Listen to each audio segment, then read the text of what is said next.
E eu quero mais uma vez, senhor presidente, fazer uma fala que é necessário que a população brasileira entenda. O que aconteceu no dia 8 de janeiro foi a eclosão de um ataque sistematizado por 4 anos. Nós tivemos o ex-presidente Bolsonaro que não sabia viver uma democracia. Ele participava de movimentos antidemocráticos para fechar o Congresso Nacional, o Supremo Tribunal Federal. Um presidente da República agindo dessa forma. Ele dizia que Supremo era o povo. E que, caso o presidente fosse eleito, bolsonaristas chegaram a falar que o presidente não subiria a rampa. Então, ele instigou aquilo que aconteceu, senhor Adriano, por 4 anos. Atacou sistematicamente a imprensa. A convocação do senhor aqui é uma demonstração de que ele não sabe respeitar a liberdade de imprensa.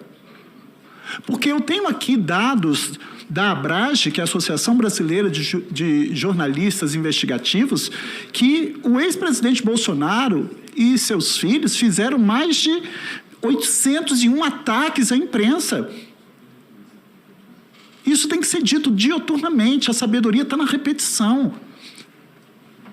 Foi um presidente que não sabia se portar como um chefe de Estado e atacava a democracia, querendo implantar dentro da democracia o germe de um espírito déspota.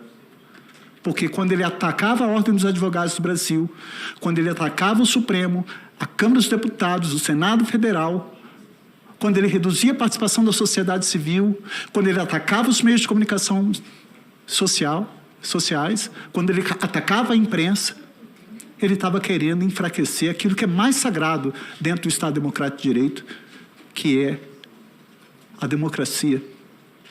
Eu não tenho dúvida que a democracia é o melhor terreno para plantar e colher direitos.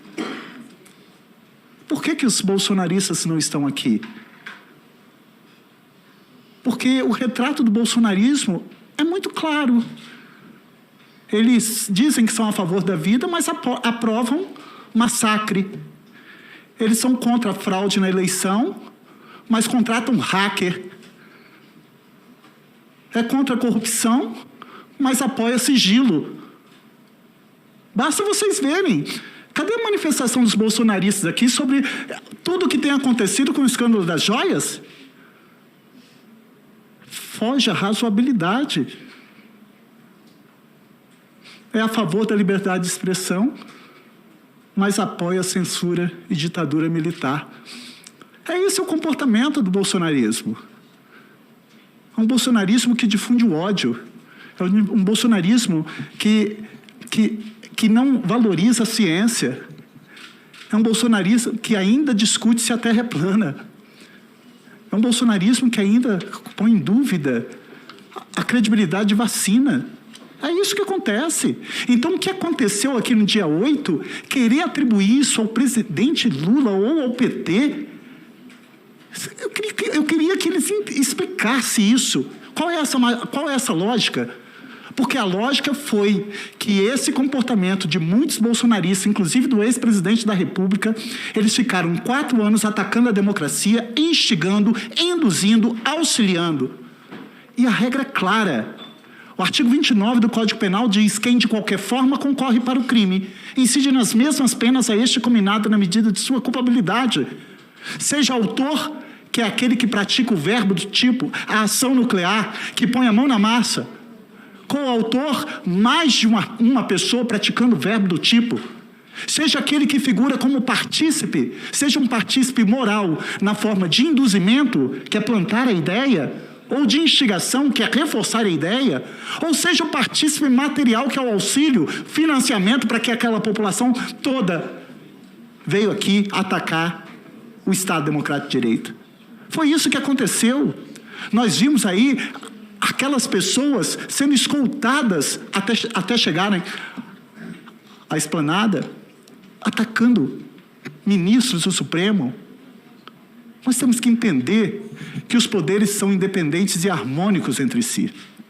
E esse comportamento que foi feito ali, no dia 8, eu não tenho dúvida que ele foi o retrato do que o bolsonarismo pregou por 4 anos dentro do Estado brasileiro. E seja por ação, seja por omissão, seja a título de dolo, seja a título de culpa. E nós sabemos que a digital do ex-presidente está nesses ataques, porque não é razoável nós não admitirmos o que foi feito com o comportamento atacando a Ordem dos Advogados do Brasil, atacando a imprensa, os meios de comunicação social, atacando os poderes legislativo, atacando o poder judiciário, criminalizando ONGs, reduzindo a participação da sociedade civil. Então eu quero aqui enaltecer e parabenizar o trabalho do senhor, que colocou em risco a própria vida para estar lá, registrando aquilo que é uma mancha, um retrato extremamente ruim na nossa história.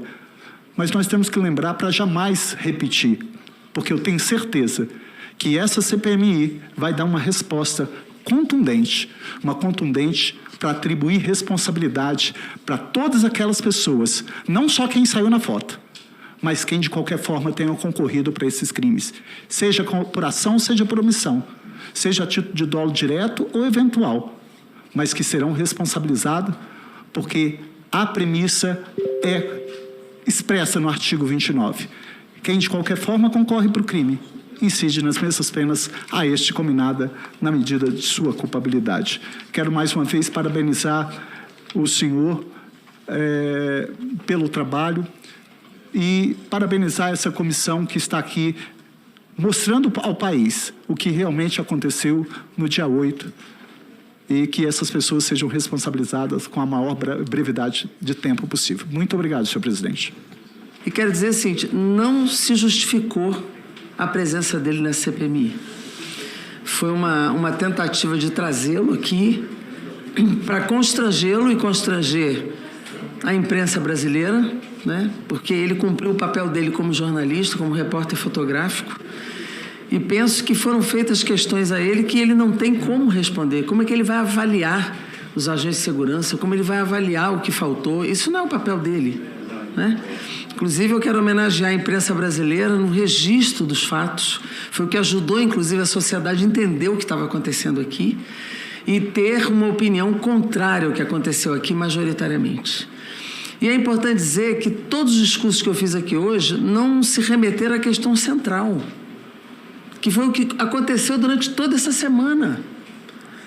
De quinta-feira para cá, as denúncias que surgiram sobre o núcleo do governo Bolsonaro foram absolutamente graves. Já não bastasse a minha denúncia aqui das pedras preciosas, que certamente tiveram o mesmo caminho, e se fossem R$400 não teriam sido escondidas, né? Ele só esconde aquilo que ele acha que tem valor. E, nesse momento, a grande denúncia é sobre o que fez aquele núcleo palaciano, que mais parecia uma quadrilha, com o patrimônio público brasileiro. Essa é a questão que percorreu toda a imprensa brasileira nesse período, tudo. E aqui ninguém toca no assunto, ninguém faz autocrítica e ainda acha que tem como justificar o roubo do patrimônio público, a ação golpista desse governo. E pior, tem ou não tem relação desse dinheiro com os atos golpistas? Só essa CPI pode investigar, presidente. Quando eu aqui propus na semana passada pegar o relatório financeiro de movimentação financeira de Michele Bolsonaro e o senhor Bolsonaro, é porque nós precisamos apurar, e essa denúncia ainda não tinha nem surgido com essa força. Quando eu fiz o requerimento extrapauta aqui, para a gente pedir o RIFES de Michele e Jair Bolsonaro. Como também o retorno de Mauro Cid e o meu requerimento do Osmar Crivellati, que também não foi votado, que era o outro ajudante de ordens. Então, o que nós precisamos fazer, presidente, até para responder esse momento da CPMI e do cerco que vai se fechando claramente sobre aquela quadrilha palaciana que lá estava, é essa CPI responder a isso aprovando esses requerimentos. Porque nós precisamos acompanhar e ter clareza para onde foi o dinheiro, para quem foi. Tem relação, não tem com os financiadores do golpe, tinha relação bancária, não tinha. Nós é que temos que apurar isso. Nós é que temos que fazer isso com o papel de comissão parlamentar mista de inquérito que nós temos.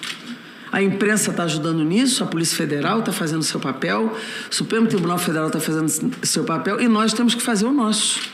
nós também estamos, o tempo todo, nós temos poder de investigação, temos poder de polícia, então nós temos que entrar fundo, porque aí é que essa CPI tem que ir. Quem financiou os golpes, qual era a relação dos financiadores com o senhor Bolsonaro, esses atos de corrupção abertos do governo Bolsonaro, quer dizer, do senhor Bolsonaro, da senhora Michele, do seu Mauricídio, o pai dele que participou de tudo isso, um general.